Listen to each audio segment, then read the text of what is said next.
Hello everyone, this is Lala, and today I'm going to continue my LGBT in Big Brother series and discuss pansexual and bisexual women in Big Brother USA. If you want to watch my other videos containing LGBT in Big Brother, you can click above. So, the last video I discussed was, or the last topic that I discussed in this series was bisexual men. And because there was such little of a sample size, I had to combine the men in BBUS and BBCAN. But that won't happen here since there's more than enough women on BBUS and BBCAN for me to do separate videos. And that in itself shows the issue and the discrepancy between bisexual/pansexual men and their female counterparts. So, like the other videos, I'm going to chronologically talk about all of the openly pansexual or bisexual women, or who have since come out after their seasons but are open as I'm recording this. I'm going to chronologically go over all of the bisexual and pansexual women and talk about their experiences in Big Brother and how or if their sexuality had any sort of impact on their journey throughout Big Brother. So the first bisexual woman, or the first openly bisexual woman, as of this date, to ever be on Big Brother is Lydia from Big Brother 11. Honestly, I don't think there's a lot to say about Lydia in this regard. She and Michele are tied regarding being the first bisexual woman on the show, or at least openly bisexual, since we have seen in the past that many are not open when they are on the show regarding their sexualities, but come out long afterwards. And I don't recall it ever being brought up on the actual episodes. Obviously, she was put on the Offbeats team, and while a part of it was because she has a lot of tattoos and is very eccentric in general, I wonder if her being openly bisexual is one of the reasons why she was put on this team, and I'm pretty sure that she discussed her bisexuality with the casting team throughout the application process. She got along with Kevin right from the very beginning, and I wonder if them both being LGBT had a factor in them clicking so well throughout the season. Regarding her journey on the season, Lydia gained a huge crush on Jesse immediately, and she did end up blowing him early on in the season. Despite her huge feelings for him, Jesse never really reciprocated them and made it very clear that she was expendable to him, even from a gameplay point of view. She got into a love triangle during the season, and it caused herself and Natalie to get into it at various points throughout the season. So the next person on this list is Michele, also from Big Brother 11. She also shares the title with Lydia regarding being the first openly bisexual woman on Big Brother USA, and like Lydia, it also was not discussed or shown on the episodes, though I'm sure she talked about it on the feeds. Michele was married to someone on the show from what I remembered. It was a man, and it is interesting that she did such a turnaround post-season regarding things involving sex and almost going downhill for a while and some of the stuff she was getting into. So there was that element of hers that was clearly repressed. I find it interesting that she and Lydia hated one another so much throughout the season, especially in Lydia's final week in the house, where they could have bonded over their bisexuality, but it just never really came up for them. In general, there's really not much to discuss about her in this regard, though it was kind of clear that she had a crush on Jeff throughout the season.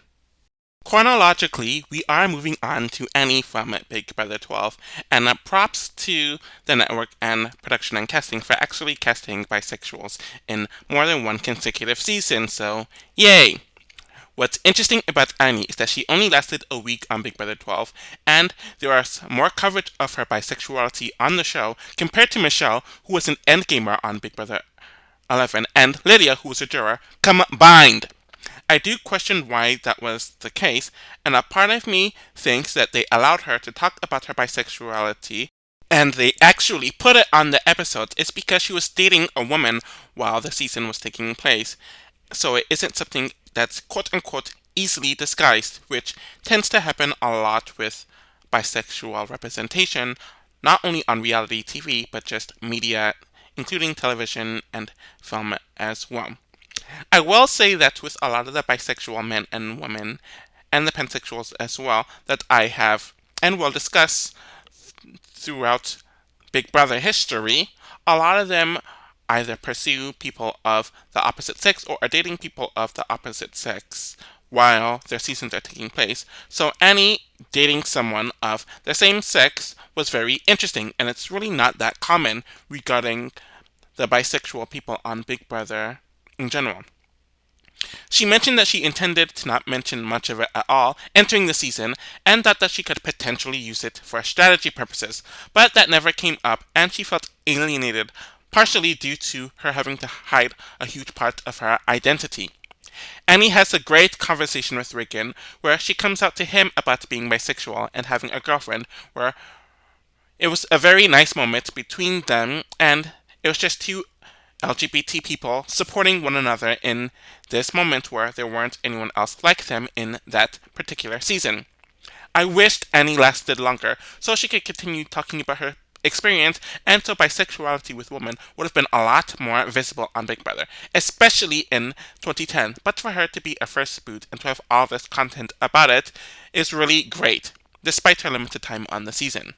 So we end up skipping 6 seasons and 6 years until we have our next pansexual person on the list, and this person also identified as bisexual at a point in time. I'll talk about the switching labels with her soon enough, and that is Natalie from Big Brother 18.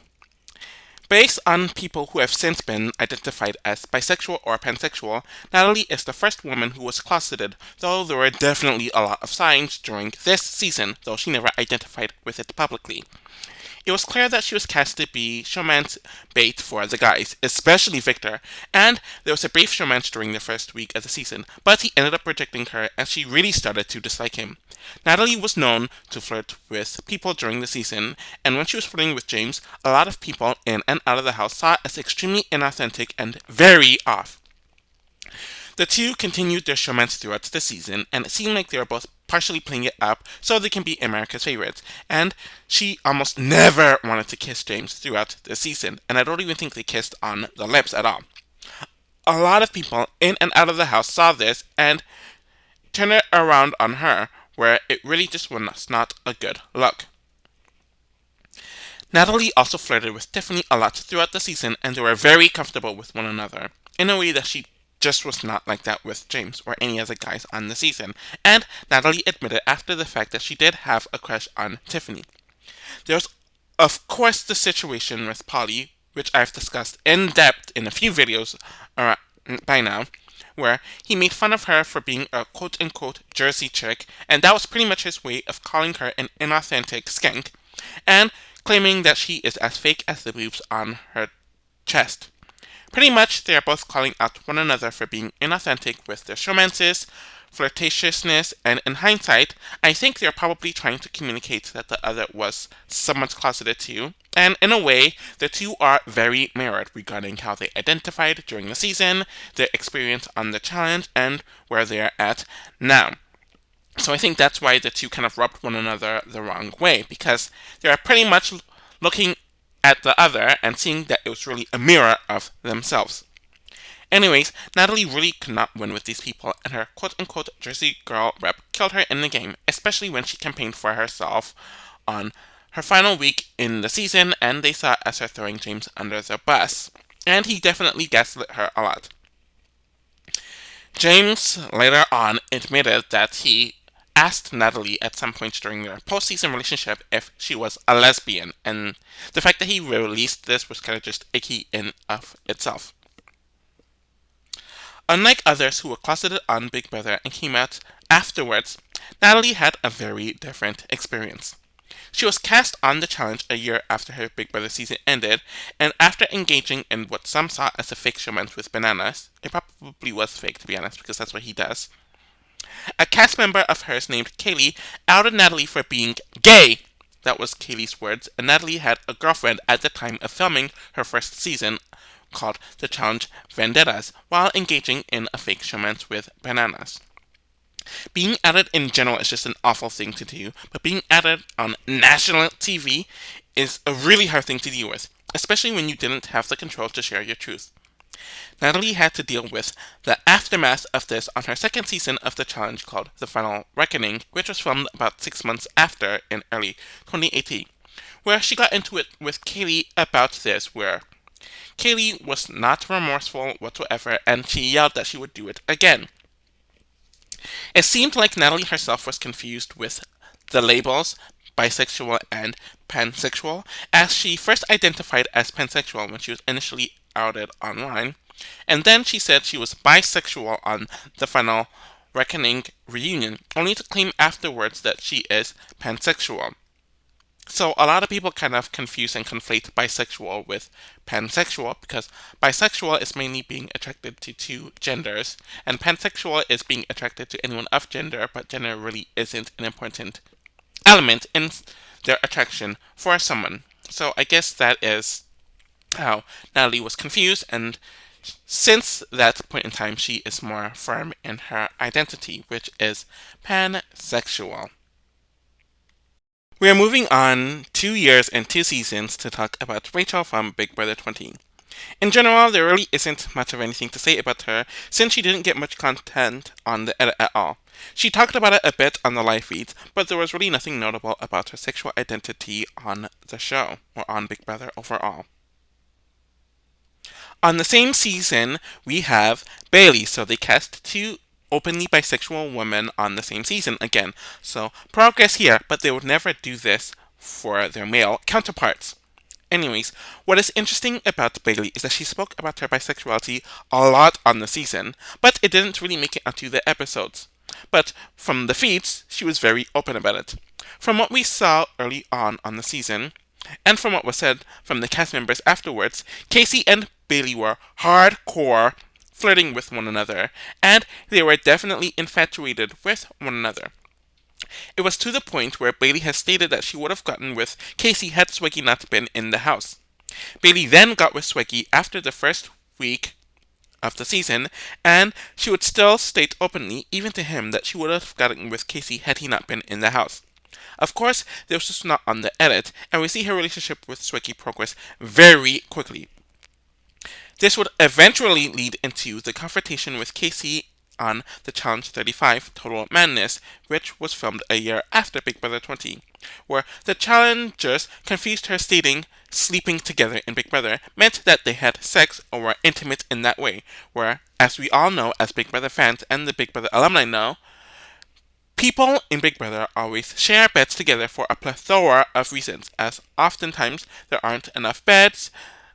Sometimes it's just for comfort reasons, and 3, it's just because they're all in that same space and they're wearing each other's clothes, and sometimes they're just sharing the same bed so they can talk game with one another without other people being around.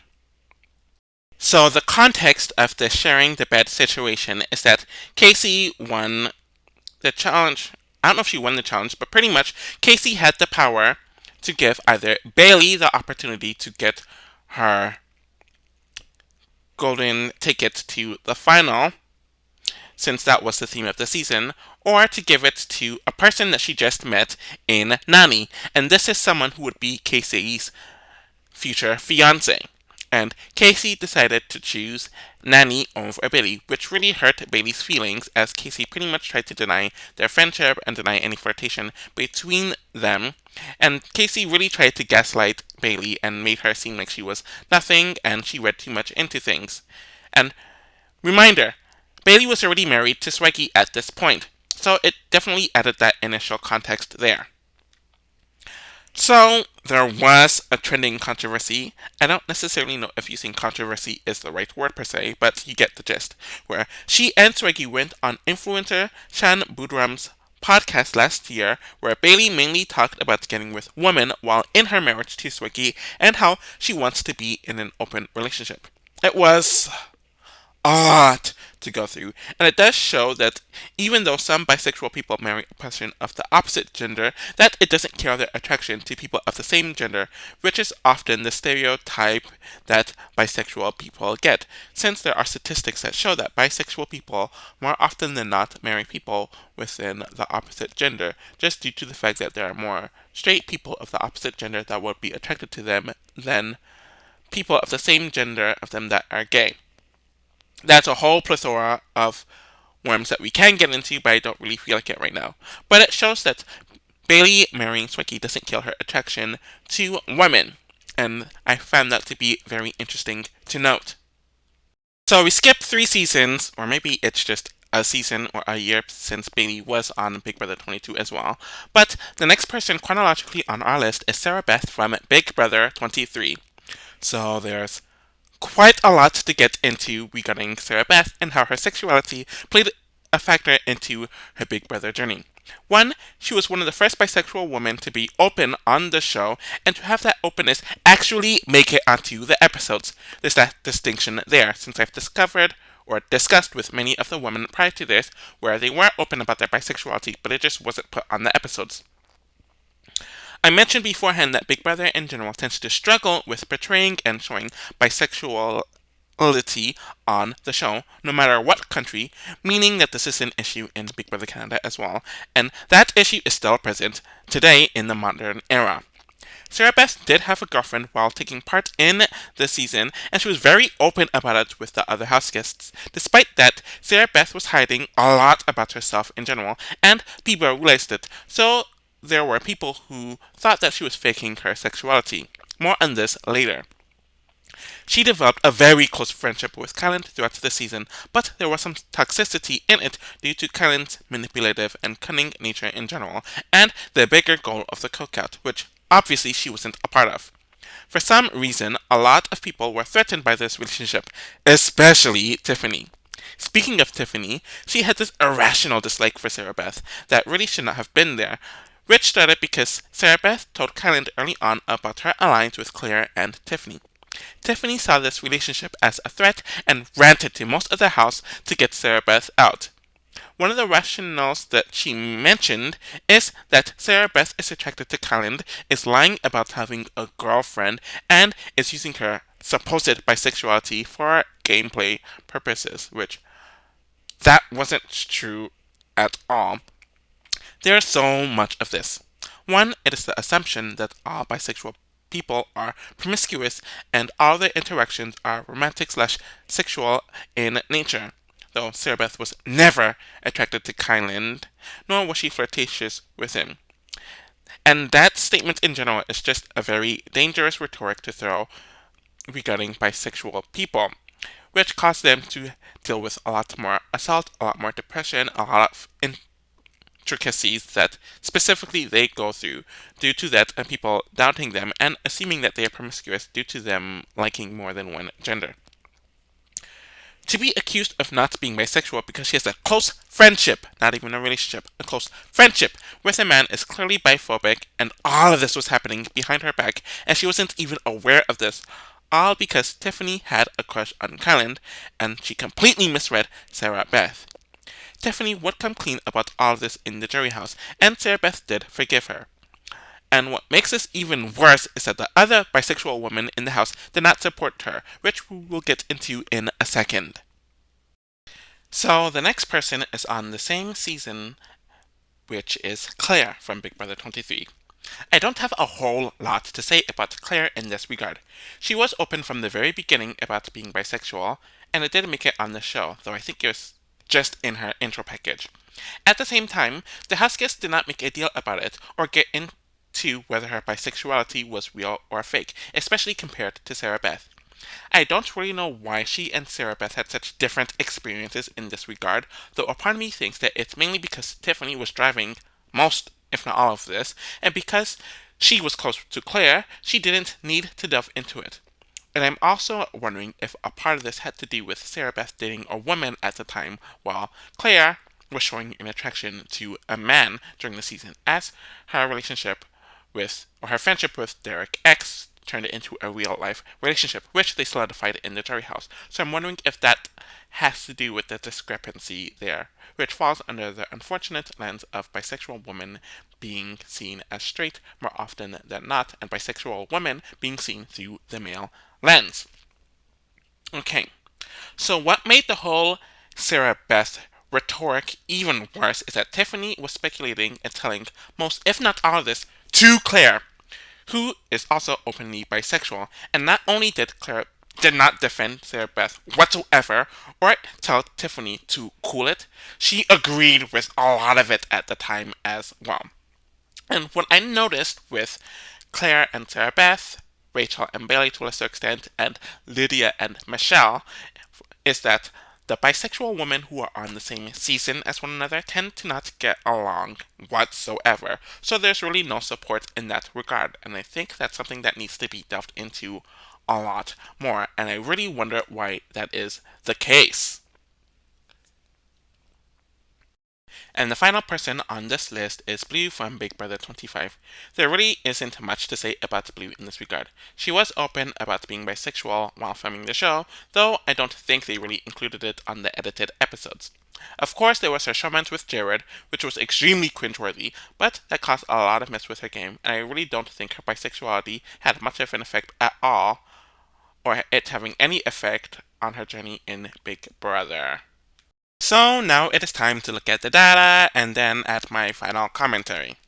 So the left of this list are the open lesbians that have been on Big Brother up to the time I'm recording this, and the right is the out and open bisexual or pansexual women who are open as I'm recording this that have been on Big Brother. And as you can see, there are 8 lesbian women, though they tried to force Tiffany to identify as bisexual, and there are 9 bisexual women on the right.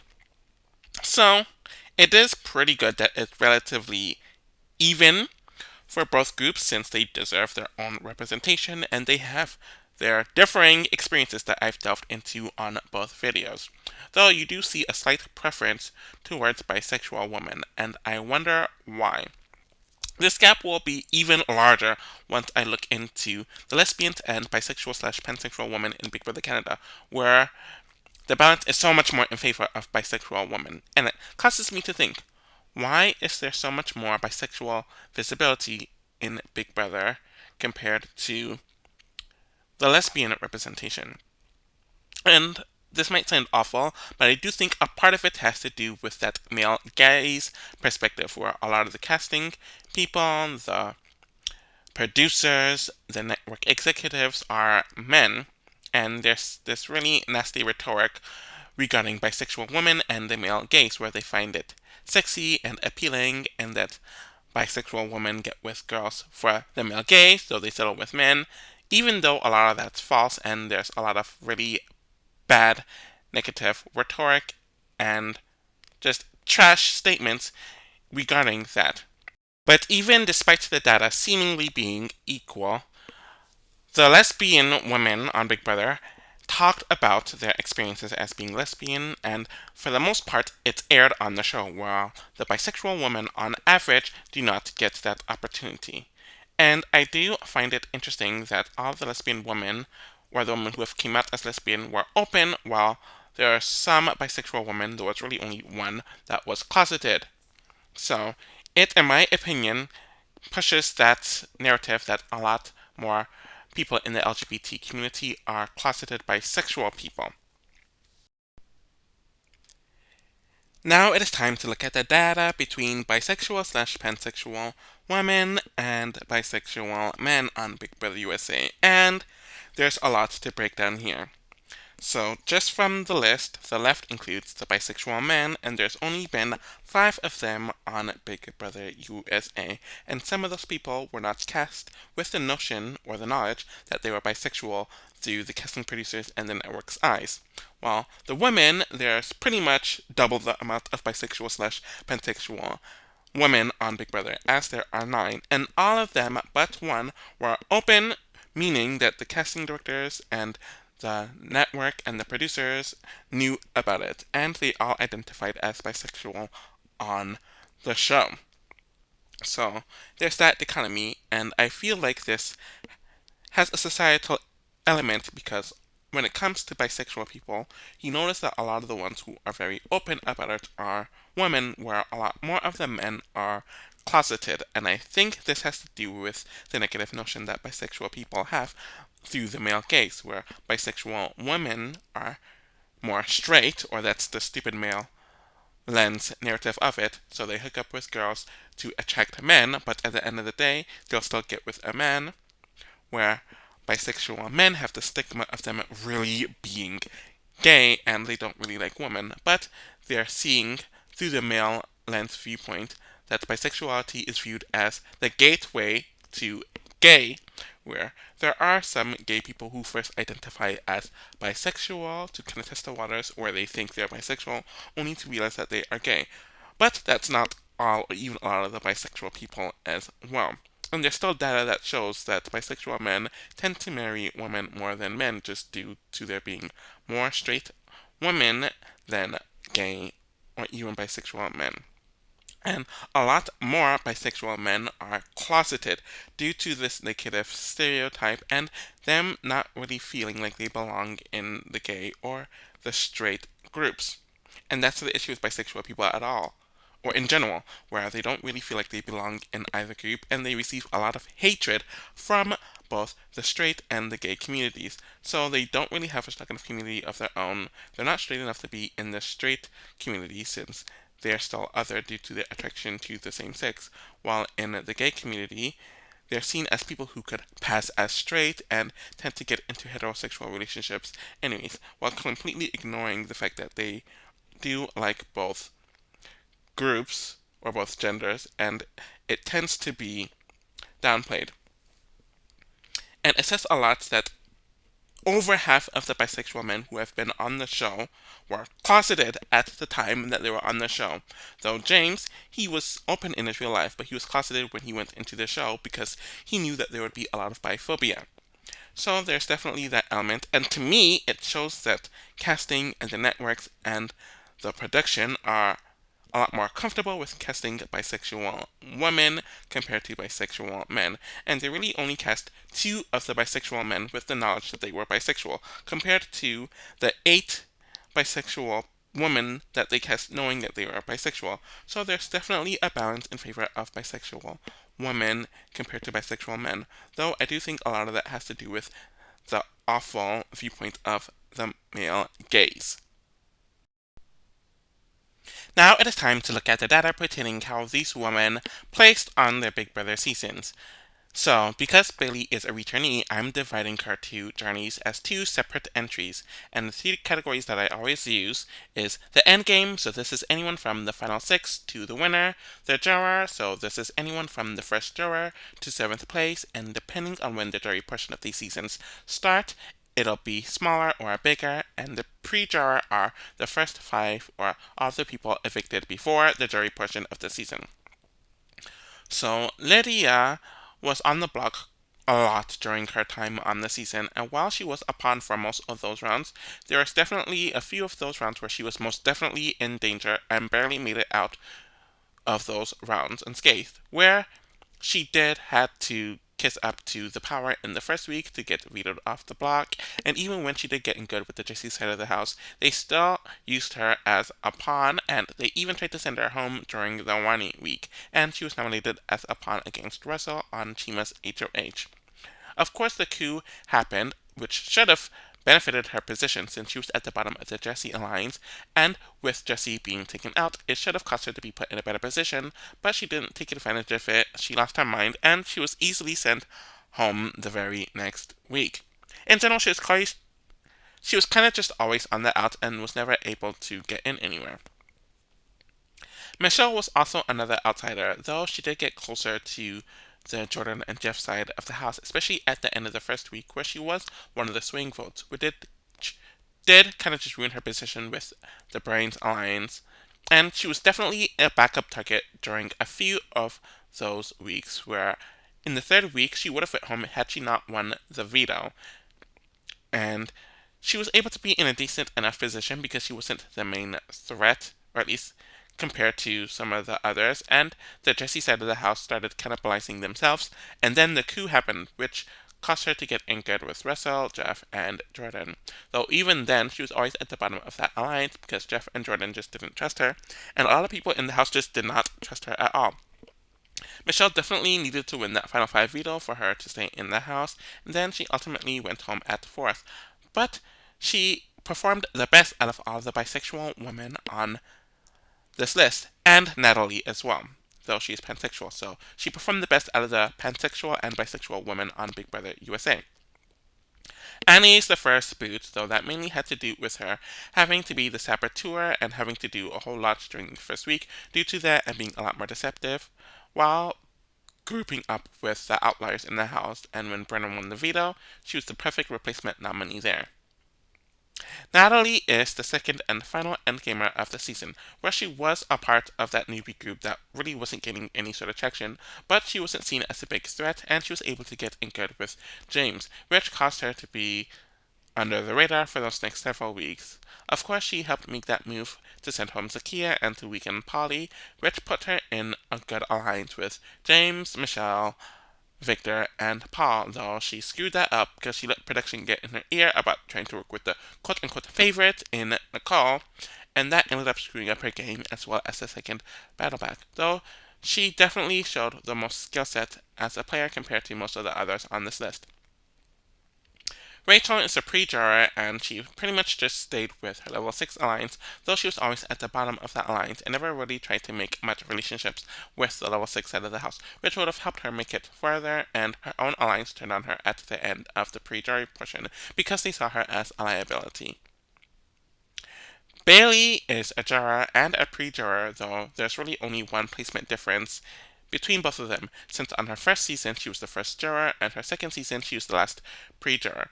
But pretty much this is what happens with Bayleigh. She gets into an alliance, she's loyal to them, she's very social, and because she thinks she's very social, she thinks that these social relationships turn into strategic relationships, and she tends to overestimate a lot of her relationships with people. And when things don't go her way, she really loses her mind, and it always causes her downfall, which happened on both seasons. Sarah Beth was in an okay enough position in the first week since she was good with the girls, though she sold them out to Kylan, and then she was brought into the Royal Flush Alliance, though she didn't really have strong relationships with people in that alliance outside of Kylan, and of course there's that whole Tiffany mess that really screwed her over. And then, obviously, she was going against the cookout, which she didn't even realize was a thing, and then Kylan was definitely trying to undermine her, which happened when she won her HOH and took out Derek X, and him kind of just gaslighting her until she went home. Claire is pretty much a similar case where she was very close with Tiffany. She was also in the Royal Flush Alliance, and she had decent relationships with people in the house. And she was one of the last few who weren't in a cookout to make it furthest, so that's good on her. Though she definitely was way too passive throughout a lot of the season, and she didn't use her HOH that she was essentially given due to the twist of that week to make the move that was in her best interest. Blue was in that alliance with all of the younger people in the house, though that fell apart pretty quickly, and then she kind of just clung on to Jared, and her allies started distrusting her because of her relationship with Jared, and then she got closer to Suri and Felicia, and her own allies turned on her. When it comes to the data, 30% of them end up being pre-jurors, half of them, so 50% of them, end up being jurors, so this is either 11th to 7th place or 9th to 7th place, depending on the season, and 20% of them end up being endgamers, so from 6th place to 1st place. So this is kind of all over the place, which makes it kind of interesting, though half of them end up in that tight jury position. A few are pre-jurors and even less are endgamers. So there's really no common trend here when it comes to their placement. So that concludes my coverage on the bisexual slash pansexual woman in Big Brother USA history, and they have a whole lot of work to do. Like I mentioned throughout the video and in other videos, they clearly don't know how to portray bisexuality on Big Brother or just media in general, and a lot of these women and the men suffer due to it. And unfortunately, a lot of the choices they make when it comes to bisexuality and how they cover it is through the male gaze. What I'm going to do next is I'm probably going to go through the Big Brother Canada LGBT house guests, so like the gay man in Big Brother Canada, then the lesbian woman in Big Brother Canada, then the bisexual woman in Big Brother Canada, so on and so forth. Especially since there really aren't many transgender or non-binary people in either BBUS or BBCAN, so I'm probably going to combine all of them into one video.